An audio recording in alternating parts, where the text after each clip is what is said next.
Sampailah waktu ajal kan datang, malaikat maut segera menjelang, dicabut nyawa tiada terbilang. Assalamualaikum warahmatullahi wabarakatuh.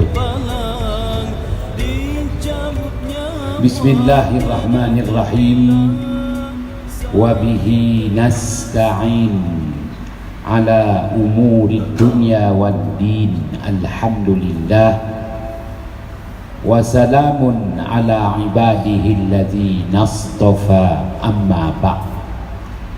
Sidang ahli jamaah yang dirahmati Allah, kita panjatkan kesyukuran kehadrat Allah Subhanahu wa taala. Malam yang berbahagia ini kita dapat teruskan lagi pembacaan kitab Kashful Ghaimah, yaitu kitab yang diletakkan bersama dengan kitab Furu' Masail karangan Asy-Syaikh Al-Imam Daud Al-Fatani. Dah pun wafat 200 tahun yang lalu dan dismadikan di Taif, Makkah Al-Mukarramah.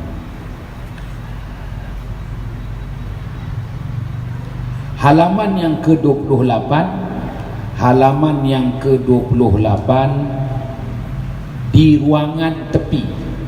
Halaman yang ke-28 di ruangan tepi, dalam kurungan ketahui olehmu. Ketahui olehmu. Bismillahirrahmanirrahim. Qala musannifu rahimahullahu ta'ala wa nafa'ana bihi wa bi'ulumihi fid darain, amin. Ketahuilah olehmu, hai saudaraku, bahawasanya datang daripada hadis adalah bagi malakul maut beberapa pesuruhan. Asy-Syaikh Al-Imam Daud Al-Fatani menjelaskan, beliau kemukakan kepada kita hadis baginda Muhammad sallallahu alaihi wasallam dalam beberapa riwayat, antaranya riwayat Imam At-Tabrani, bahawa malaikat maut ada pekerja-pekerja dia, ada di situ petugas-petugas dia. Malaikat maut bukan keseorangan, dia ada petugas pekerja dia. Maknanya sebelum dia datang mencabut nyawa manusia, pekerja-pekerja, petugas-petugas malaikat maut terlebih dahulu menghantar notis peringatan. Bagi malakul maut beberapa pesuruhan dahulu daripada wafatnya. Sebelum malaikat maut datang mencabut nyawa, maka petugas-petugas, pekerja-pekerja malaikat maut terlebih dahulu memberi notis peringatan.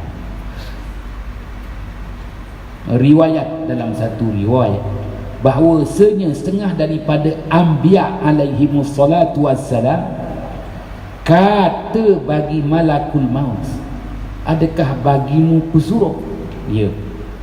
Asy-Syaikh Al-Imam Daud Al-Fatani tak jelaskan kepada kita berdasarkan hadis riwayat Imam At-Tabrani Nabi siapa yang dimaksudkan.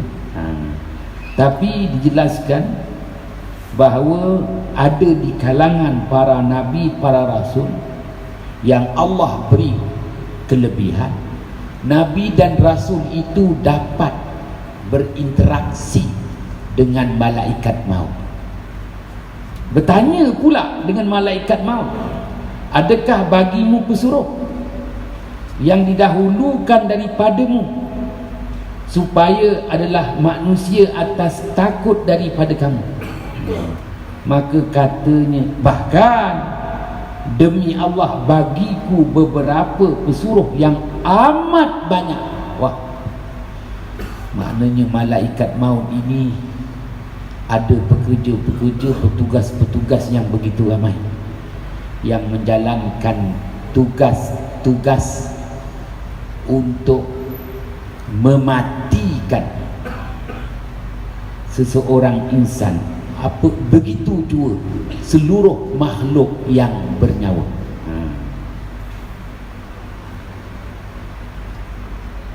Demi Allah, itu pengakuan malaikat maut. Demi Allah, bagiku beberapa pesuruh yang amat banyak, setengah daripadanya penyakit.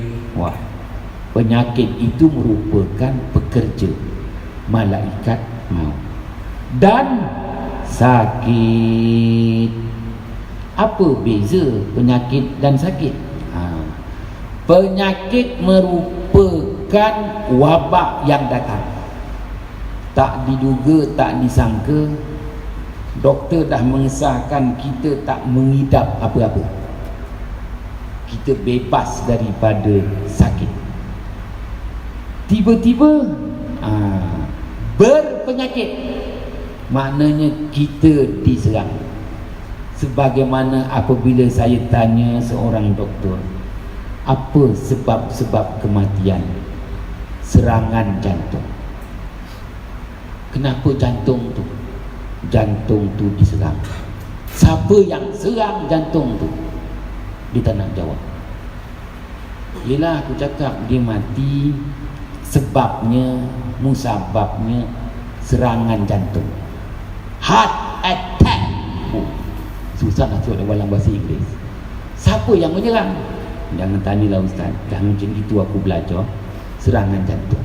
Yelah, heart attack, serangan jantung, maknanya jantung tu diserang. Siapa yang serang?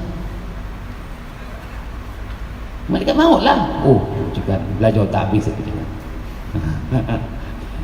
Serangan jantung, tiba-tiba jantung itu diserang dan tak diketahui siapa yang menyerang jantung itu, menyebabkan jantung itu tak berfungsi.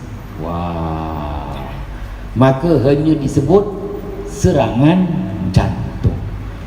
Baiklah, maka penyakit sebenarnya membawa arti di sini apa jua wabak yang datang menyerang. Wabak yang datang menyerang, sebenarnya wabak yang datang menyerang, baik denggi, baik apa-apa lagi, ianya merupakan kita kata pekerja, petugas, pesuruh kepada malaikat maut. Mudah aja, simple past tense, simple present tense. Jangan nak banyak tenses lagi, banyak perkataan-perkataan macam-macam aku cakap. Tuan-tuan yang dirahmati Allah, yang jelas ianya merupakan apa yang disebut sebagai pekerja, pesuruh, petugas kepada malaikat maut. Dan termasuk petugas pekerja kepada malaikat maut itu adalah sakit. Kalau tadi penyakit, iaitu wabak yang merebak dan menyerang. Kali ini sakit. Sakit ni apa sebenarnya? Sakit ini merupakan sesuatu yang dah memang berada dalam diri manusia. Dia dah ada dah. Khalaqal insana min 'alaq. Allah sebut dalam Al-Quran, Allah jadikan manusia itu min 'alaq, daripada darah beku, gumpalan darah.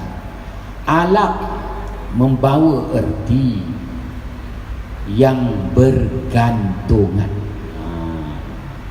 tapi disebut yang bergantungan itu adalah darah yang membeku dan dia akan berubah dari satu fasa ke satu fasa. Pun begitu, kadang-kadang baru 3 minggu, baru 40 hari darah membeku yang bergantung-gantungan itu berguguran, dah disebut keguguran. Tak sempat lagi menunggu saat kelahiran. Itu alaq. Alaq itu daripada perkataan bahasa Arab, maknanya yang bergantung-gantungan. Jadi apabila darah beku dah mula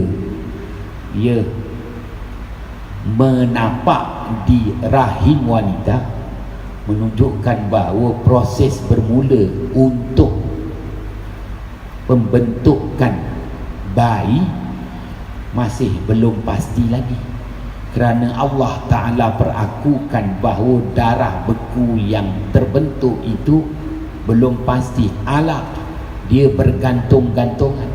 Kalau tak kena tempat pergantungan, panas sangat, sejuk sangat, keguguran. Itu makna alaq. Maknanya darah beku yang belum pasti lagi, orang kata melekat ke ataupun berguguran. Maka sejak daripada bermulanya pembentukan darah beku di rahim wanita, selepas proses kesenyawaan,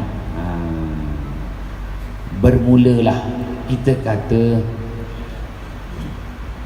pembentukan bayi satu peringkat kepada satu peringkat.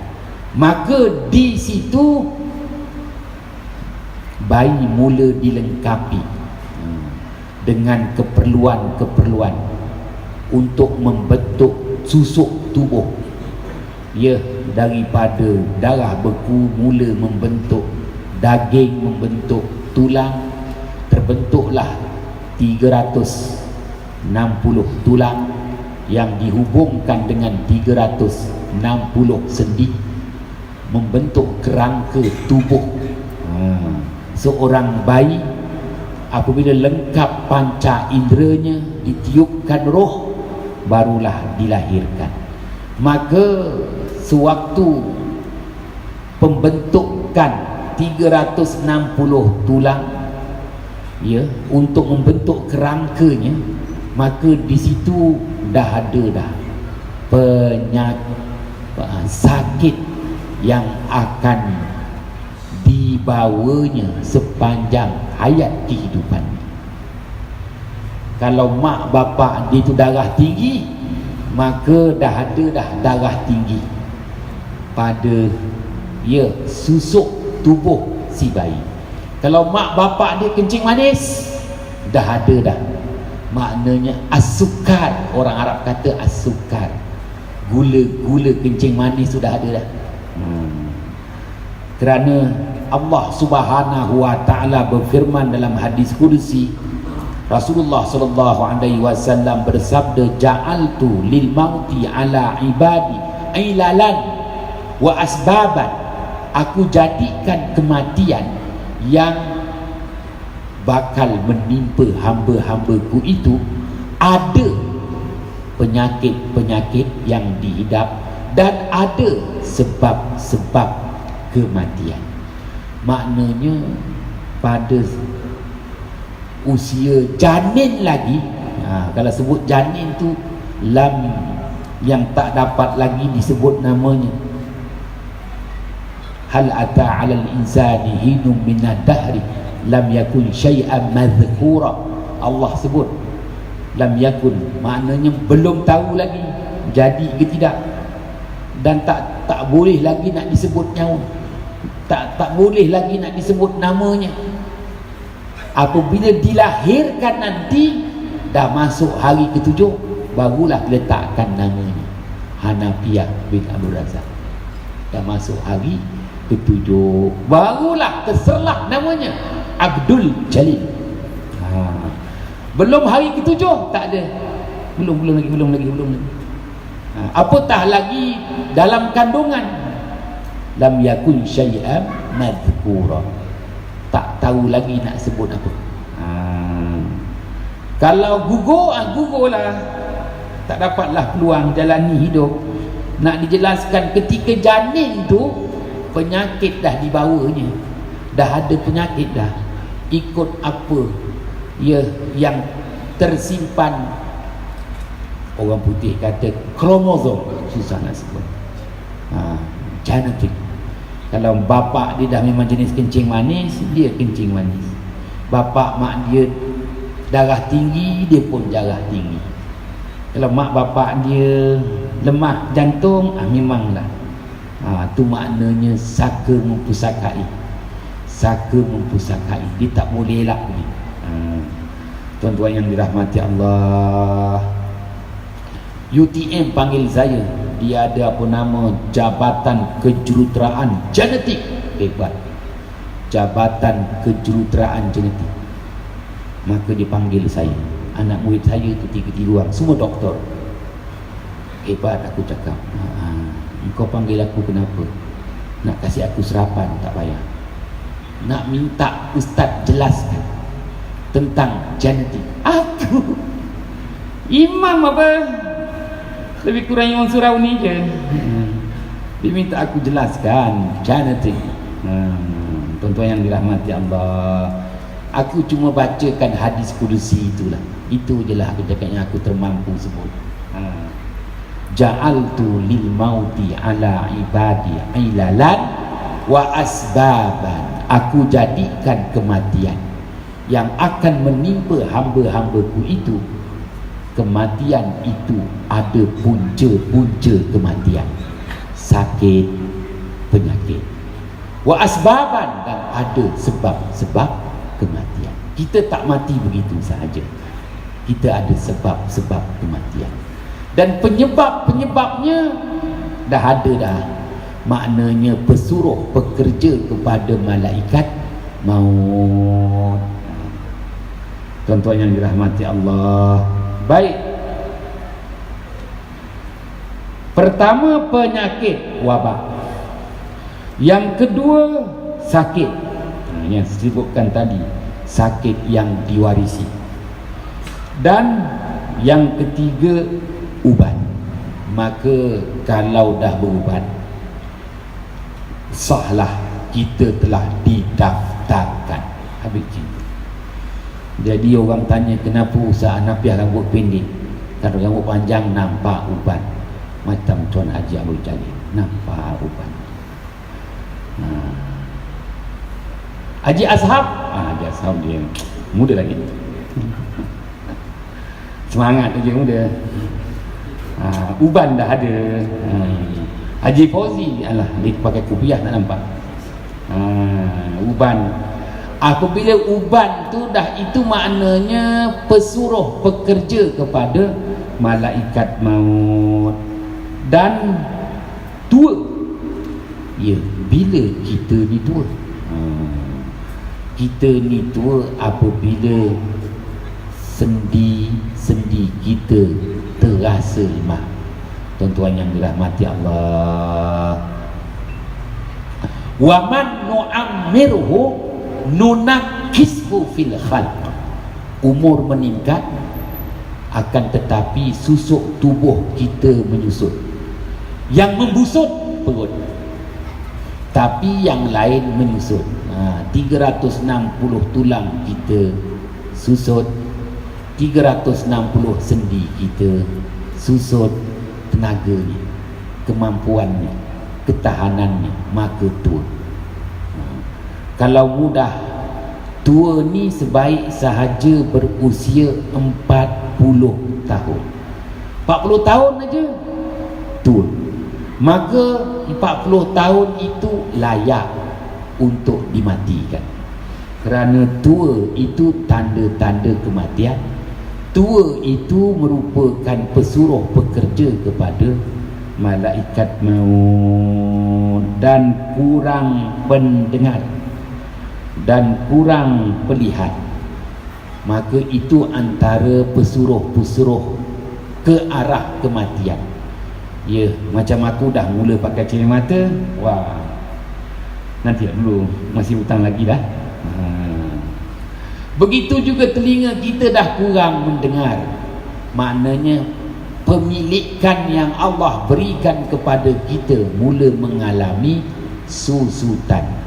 pendengaran, penglihatan, hiduan, deria rasa lidahnya, begitu juga deria sentuhan jemari tangannya, jemari kakinya. Jadi kalau jemari kaki kita sentuh macam tak terasa, Syekh Abdul Jalil takut-takut nak gaul. Maknanya dah ada dah tanda-tanda kematian, pesuruh-pesuruh. Maknanya tentera kepada malaikat maut itu dah maknanya menjalankan tugas supaya kita memahami bahawa kita dah masuk kepada tahap untuk membuat persiapan dan persediaan kepada kematian. Tuan-tuan yang dirahmati Allah, kalau begitu, apabila dah ada ni penyakit dah ada, sakit dah ada, uban dah ada, tua memang dah tua, cuma cita-citanya aja masih muda, kurang pendengar dah, kurang pelihat dah, apa lagi menunjukkan maknanya kita kena putuskan angan-angan. Yang kita angan-angankan tu tak adalah, kerana tanda-tanda tu dah ada. Maka apabila tiada mengingatkan segala perkara yang datang dengan dia demikian itu, dan tiada ia taubat dan hasil bekalnya, aku serukan dia. Ya, rupa-rupanya begitu. Dah ada tanda-tanda ni, yang 5 ni, masih tak beringat lagi, masih tak berangan lagi. Oh no. Maka malaikat maut menyatakan, aku pula datang memberi peringatan. Wah, apa caranya malaikat maut pula mengambil tugas-tugas khas, bukan lagi pekerja dia sendiri. Ini pengakuan malaikat maut kepada seorang nabi, seorang rasul yang mengajukan persoalan.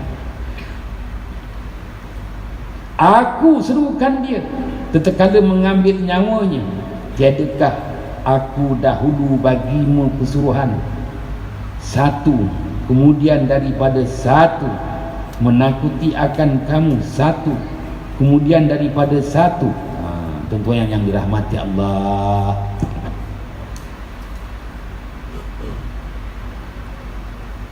apabila malaikat maut datang memberi peringatan, itulah yang menyebabkan seseorang itu terkejut dan terperanjat. Terkejut dan terperanjat itulah yang orang Melayu kata, maknanya dia dah mula buang tebiat. Kita pandang muka dia pun dia dah tak pandang muka kita. Kerana dia mula menerima teguran daripada malaikat maut. Malaikat tegur dia. Satu persatu malaikat maut ingatkan dia. Waktu itu kalau terkejut sangat, ICU. Maka kita hanya tengok dia masuk bergilir-gilir ICU.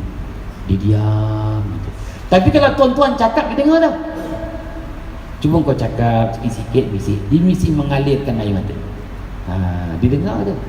Cuma dia tak mampu untuk berhubung dengan kita, kerana dia terkejut mendengar teguran daripada malaikat maut. Malaikat maut punya teguran menyebabkan manusia itu terkejut, terperanjat, sehingga tak pedulikan kita. Dia tak pedulikan kita. Kita cakap apa pun dia tak pedulikan. Kadang-kadang dia pula merapu-rapu, meracau-racau. Tu. Kenapa dia merapu, dia meracau? Terkejut, terperanjat. Menerima teguran daripada malaikat maut maksudnya.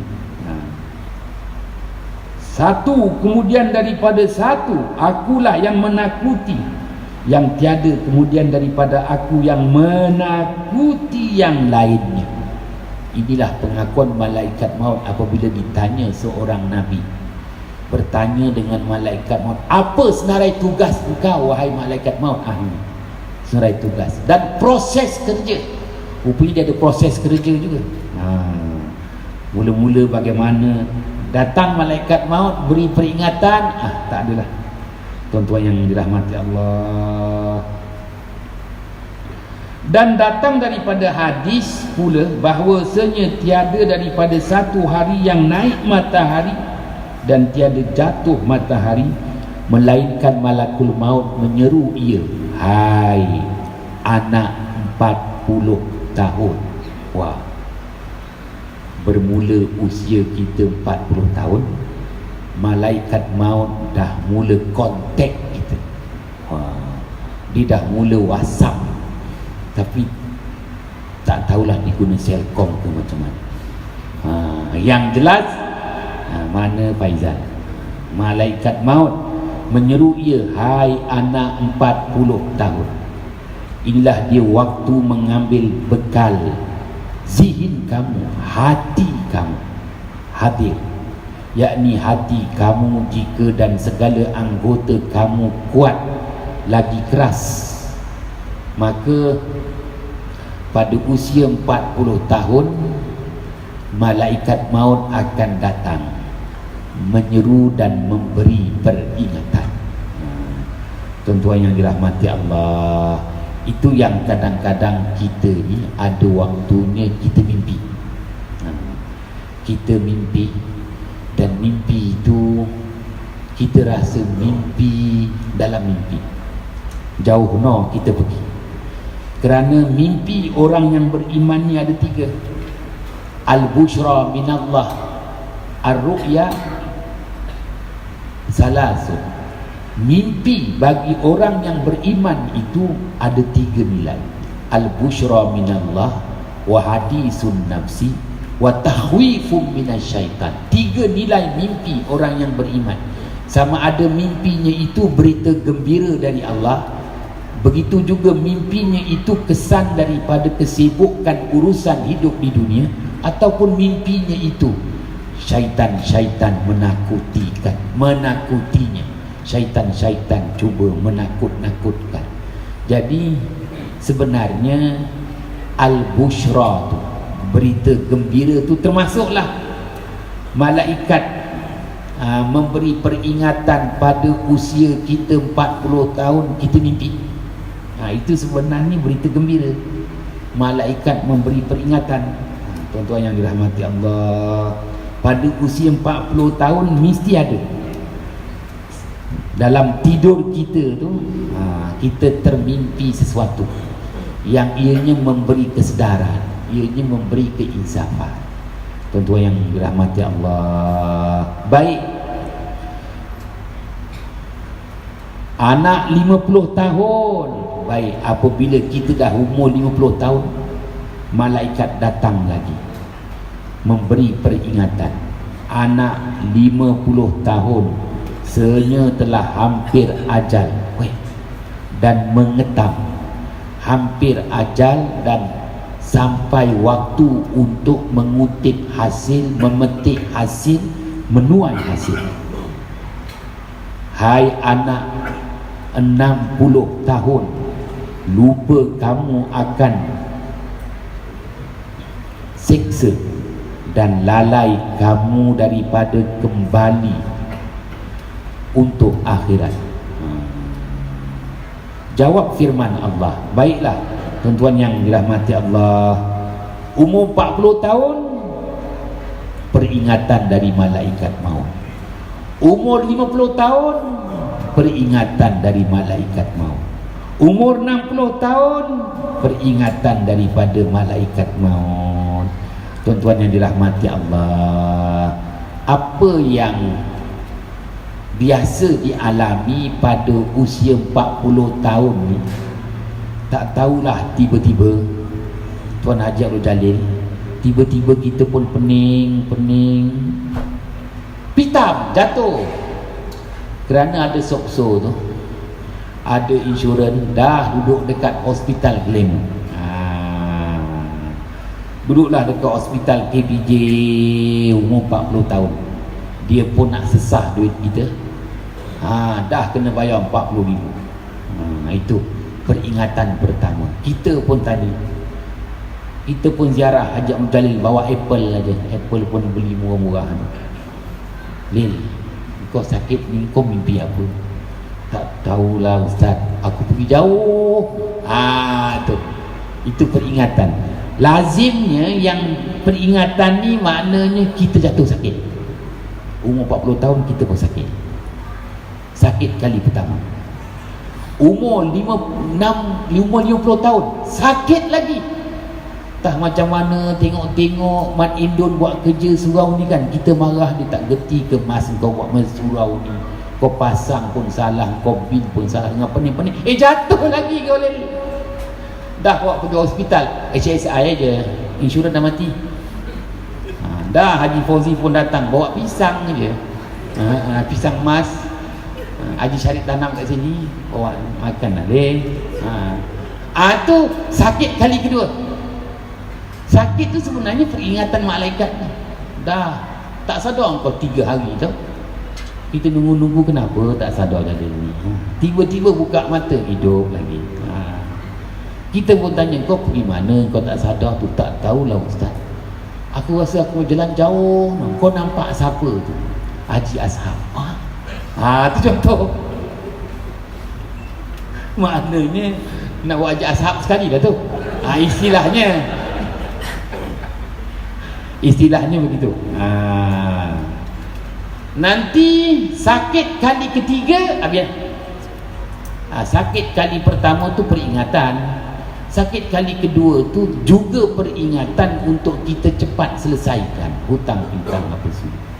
Sakit kali ketiga, tu dah mula pengampunan dosa Allah nak berikan. Tak tahulah sakit kali ketiga tu ketika umur kau 61. Yalah. Tunggu surat kematian ajalah untuk anak-anak klaim. Istilahnya begitu. Tuan-tuan yang dirahmati Allah. Baiklah.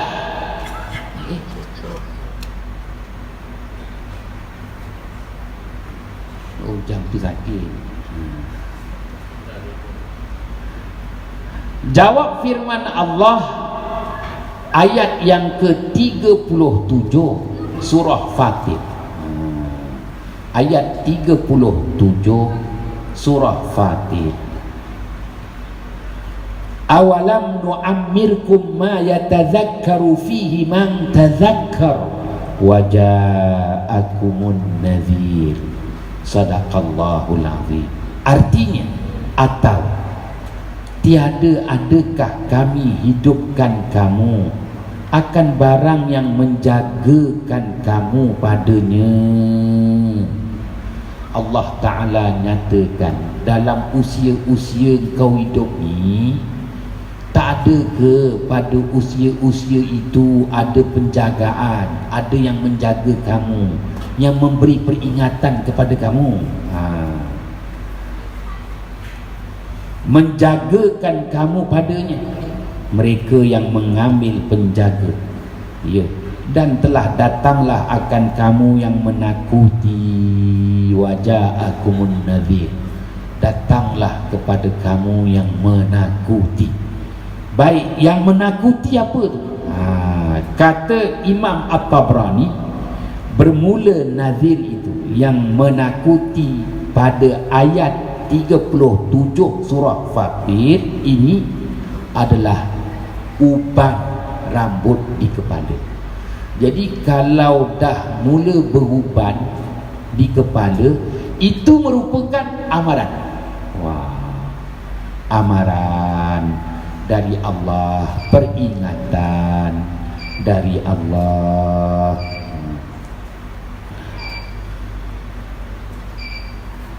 Belum lagi kan? Jam tuan-tuan cepat. Bagus, semua nak cepat clean. Riwayat Bukhari, hadis telah menguzur Allah Ta'ala kepada seorang yang diakhirkan ajalnya hinggalah sampai 60 tahun. Artinya dipanjangkan baginya tali hilimnya. Maknanya Allah Maha Pengasih, Maha Penyayang, Maha Hilim, lemah lembut Allah kepada hambanya. dan sabar atas sia-sianya dan main-mainnya, dan tiada patut bagi orang yang sampai 60 tahun bahawa ia sia-sia dan bermain-main. Maknanya Rasulullah sallallahu alaihi wasallam marah kalau orang dah berusia 60 tahun masih lagi nak mensia-siakan usia umur yang ada, masih lagi nak bermain-main dengan kehidupan di dunia. Masuk umur 60 tahun dah jangan apa-apalah. Agar kita memberi tumpuan lebih kepada mengumpul bekalan untuk kehidupan yang kekal abadi di akhirat sana. Kerana Allah Subhanahu wa taala nyatakan dalam Al-Quran, ya ayyuhal insanu innaka kadihun ila rabbika kadha famulaqi. Wahai manusia, sesungguhnya dikau wahai manusia bertungkus lumus, berhempas pulas untuk menemui Tuhanmu, maka jangan takut, masanya tiba untuk menemui Tuhan. Allah Subhanahu wa taala pujuk kita ni, wahai manusia, pada ayat 6 surah Al-Insyiqaq, bertungkus lumus, berhempas pulas. Kita hidup dekat dunia ni bertungkus lumus, berhempas pulas untuk siapa?